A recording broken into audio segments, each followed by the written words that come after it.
Affinity Photo can be used to create all kinds of abstract designs, such as this. And this is really easy to create using one filter. And I'm going to show you how to do this. First thing to do, you need a layer. So go to Layer and then down to New Fill Layer. This just makes it a little bit quicker by selecting a gradient layer to start with. And then simply hold down the Shift key and drag across. Now, of course, you can vary the colours. You don't have to go with white to black. I'm just going for that, just as a quick example. What you can then do is you can rasterize it. So Layer and then down to rasterize. Of course, you could use a shortcut as well if you wish. Makes it a bit faster. Then go to the Move tool. I want to resize it. So go over here, over to the right, and then just drag across there. And you've got this very quick gradient design. I'm going to duplicate this. How to do that? Use a pattern layer. So Layer and New Pattern Layer from Selection. Select that. Straight away you've got this lovely repeating design. It's a pity that the gradient tool doesn't have a repeating design feature, but you can create it very quickly using this approach. And then you can just simply resize it if you want to maybe make it smaller or bigger. Well, once you've done that, you can then rasterize that again. You can see a theme running through here. Lots of rasterization. So Layer and then down to rasterize. Well, now I can use the filter that I was talking about. The one that I didn't mention, perspective. And this one, just simply go here with it selected, and that's the key thing. Now you could, of course, remove the other one if you don't want that. You will spot it occasionally if you don't remove it. So you can just go there and go down the bottom and just delete it. You don't need it anymore, so let's just get rid of it. Then go to Filters, and then down here to Distort, and then Perspective. With this, you've got a few options. And quite a powerful one is one that I must admit I haven't really been using a lot of. And that's this one down here. So you've got options here for single plane, dual plane. I'm not going to change anything. I'm just going to go with single plane and destination. The source one is also really useful as well. So really should be worth checking out. But what you can do, you can then just move this here, click here, and you can see you can drag this. At this point you think, well, that's great. You can distort it. But what you can do is select destination. Click there, and that just creates that, which is really nice because it puts that back. Now, of course, you could put this behind anyway. You could duplicate, of course, the layer before you do this filter, and that would create a similar sort of effect. But what you can now do is you can then, again, go here, and you can then see what happens then. You can move this around, still continue with this. Now, you can see it's limited just to that little selection. A way around that is to click Apply. I'm going to do that next, but I just want to quickly show you can move this around and you can create some really interesting designs. Oh, let's just move that out of the way. It's a bit of a distraction. And you can see then you can position it like that. Well, now select destination again. I could click Apply, but I'm just going to go for select destination again. And you can see then I can just go to all kinds of different options here. Select destination, you get that. But let's click Apply now. Now you can see there's a selection around this. It's odd. I don't know why it generates that, but that's what it does. So select and deselect just to remove that. Now do exactly the same. So filters, and I guess you could use repeat, but I want to modify it. So what I'm going to do is go to Filters, Distort and Perspective. Again, you could use a shortcut, make it quicker. And exactly the same as before, you can then move this around and maybe go down here. You don't have to go at the top. You can resize in all kinds of different ways. So just drag it down there, and exactly the same as before. Select destination, and then you've got that. So you've got now seeing you've got this really weird sort of triangular diamond sort of line effect. And again, you could do select destination. Well, I'm just going to click Apply. Again, select and deselect. Exactly the same as before. Filters, Distort, and again, Perspective. You could, of course, combine it with Deform as well. You could deform this design. Don't have to keep it exactly like this. But I'm going to go just with Perspective in this example. Then Perspective, and again, let's just go this side, drag this down. And again, you can go down the bottom here, and maybe do that, and then select destination again. And you can see now you can build up quite a complex design reasonably quickly without using multiple layers and combining them all, which you could do, of course, as well. You could, of course, duplicate this layer, then combine it. Maybe apply with layers. You could use blending modes to combine the two or three or hundreds of layers to create some very abstract designs. Again, click here, apply. And again, filters, distort, I was going to do deform then, perspective. No, I want this perspective. And you can see then I can move that around. Now you notice I've got the selection here. I forgot to remove it.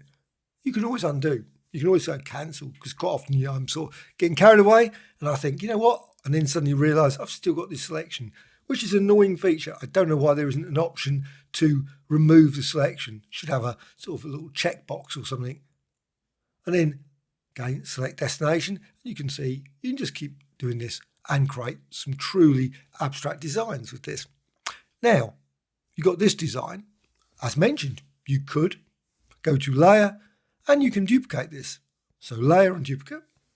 And with that, you can now go over here and filters, distort and perspective. This time, drag this down. Now you've got the underlying layer as well. But you can also click here, select destination, and then move this around. And so you really can create some truly, which sometimes it's very easy to click and go the wrong place. You drag it off in the wrong, it doesn't always instinctively work out in the way. But I like to go with the flow. You can always undo. And again, click apply. And you see you got that. So select and deselect. This time I'm removing that. And this time you can see you've got this design here in the layers panel. Exactly the same as before. You can now go to filters and again distort and perspective.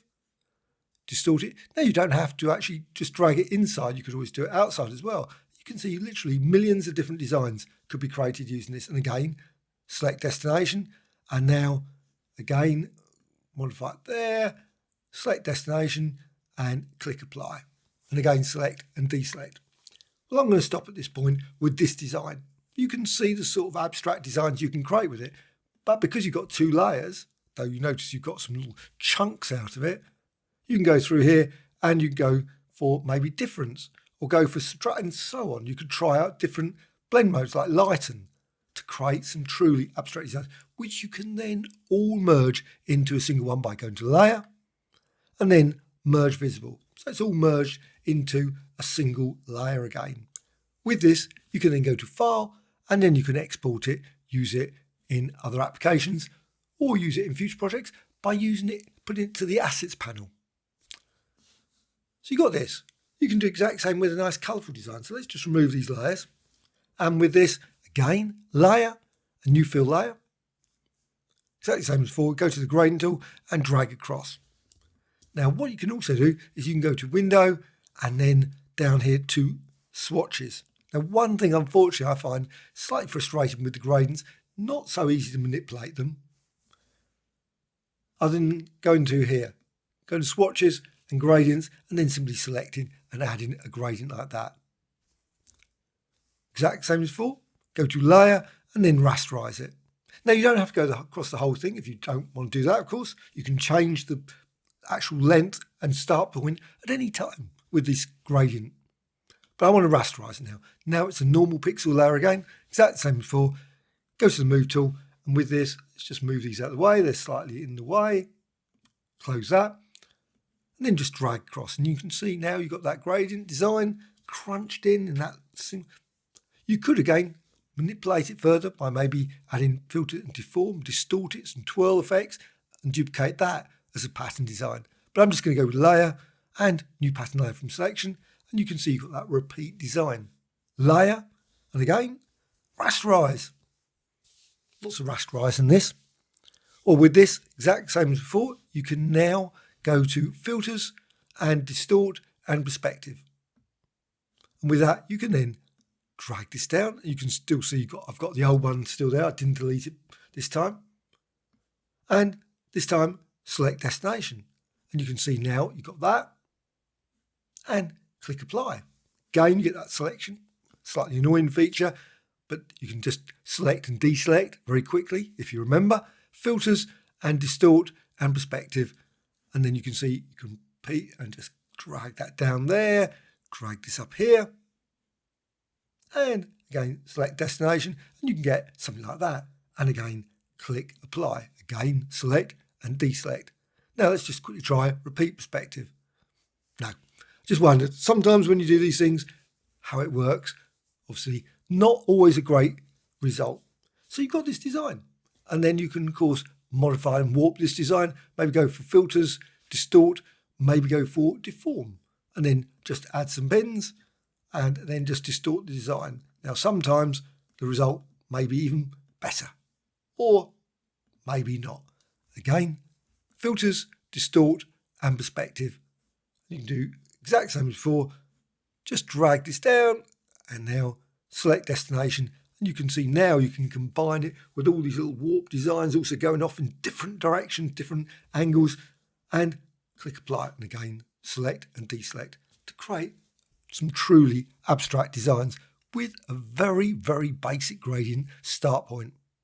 Hope you found this of interest. If you've got any questions, comments, any thoughts about this technique, maybe use it maybe with live filters. I haven't done that. Layer, and let's go to new. You've got there, got perspective in there. You could maybe try that. I haven't tried that. Maybe that might even be more flexible approach to create these sort of designs. And of course then probably it may be live. I haven't tried that approach. Please subscribe. I'm always adding new videos all the time. So if you like what you've seen, please subscribe to the channel and get notified when, of course, put out new videos about Affinity Photo. I also do lots of videos about Photoshop as well as Painter and other applications as well. A like or dislike, always appreciated. Bye.